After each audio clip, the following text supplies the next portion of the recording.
Kami senang ketika diinformasikan rencana silaturahim dari IABA dan tentunya saya ingin kenalan juga. Saya juga selalu senang dan menyiapkan waktu untuk bisa menerima audiensi dari banyak komunitas, termasuk hari ini dengan IABA. Bagi saya, pemerintah yang dekat dengan civil society, dengan kalangan kampus, akademisi, termasuk juga dengan dunia usaha dan media, akan lebih lengkap dalam menyusun polisinya. Apalagi bicara pembangunan infrastruktur, pembangunan wilayah, mengurangi disparitas antar daerah di Indonesia, termasuk juga meningkatkan konektivitas yang diharapkan bisa meningkatkan pertumbuhan ekonomi dan kesejahteraan. Itu butuh banyak sekali pemikiran dan kita sepakat science-based policy itu yang paling baik. Tentu yang relevan dengan kondisi sosial ekonomi masyarakat kita pada umumnya.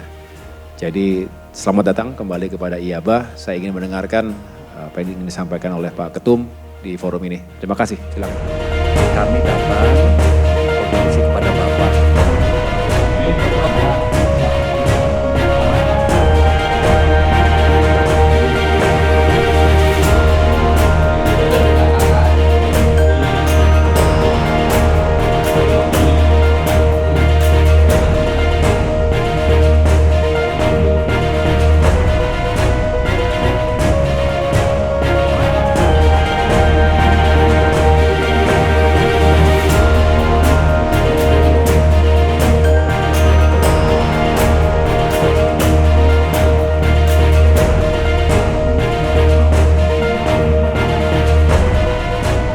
Saya rasa kita semua termasuk orang yang sangat meyakini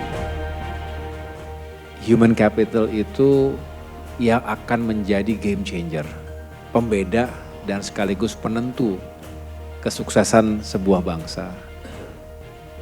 Bahkan akhirnya saya mengambil penelitian sekaligus program doktoral di Universitas Erlangga itu di bidang pengembangan sumber daya manusia.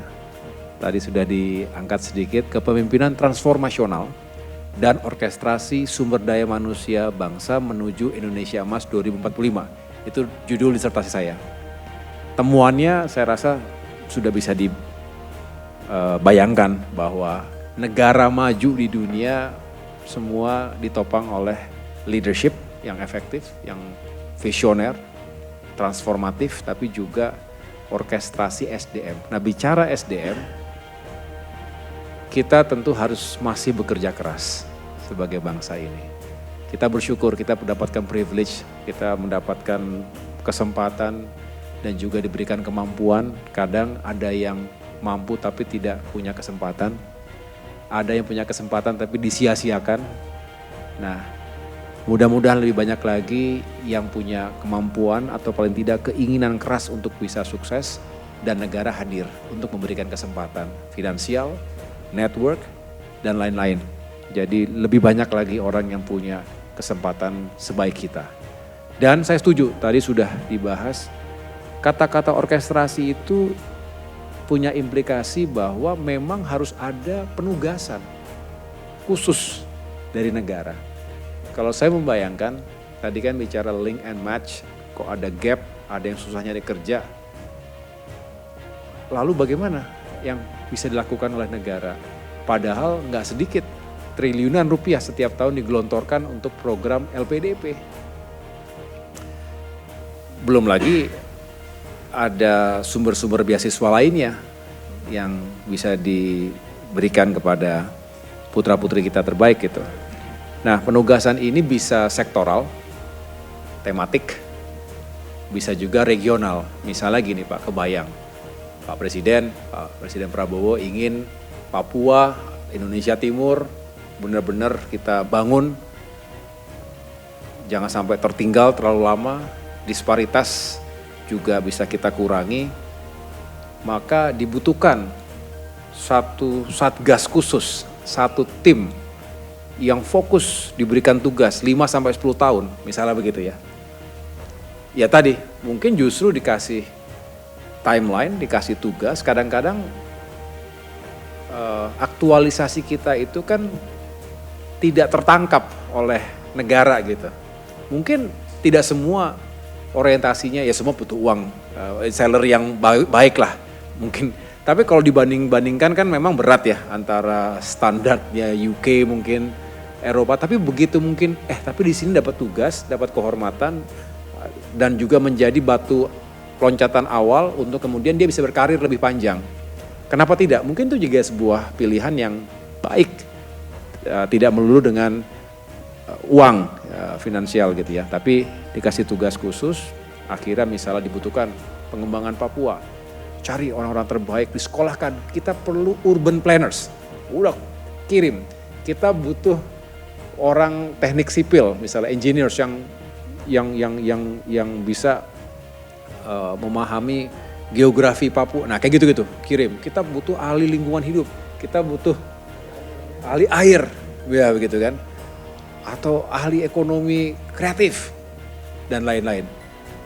Jadikan satu tim, kemudian mereka mengabdi, dan jadilah mudah-mudahan ada progres yang real. Jadi saya rasa kalau ini pendekatan kita bisa kita satukan ya, semacam itu bagus sekali. Jadi bisa pendekatannya wilayah, bisa pendekatannya sektor pembangunan apa begitu. Jadi orang-orang yang qualified, overqualified, itu seringkali malah kayak dapat curse. Lo kepinteran sih, bayangin. Kepinteran jelek gitu. Lo terlalu baik sih, terlalu baik jelek. Gimana? Orang terlalu baik, lo terlalu jujur sih, terlalu jujur jelek. Gimana coba? Kalau terlalu jujur gak bisa cincai. Karena gak bisa cincai, gue juga gak dapet.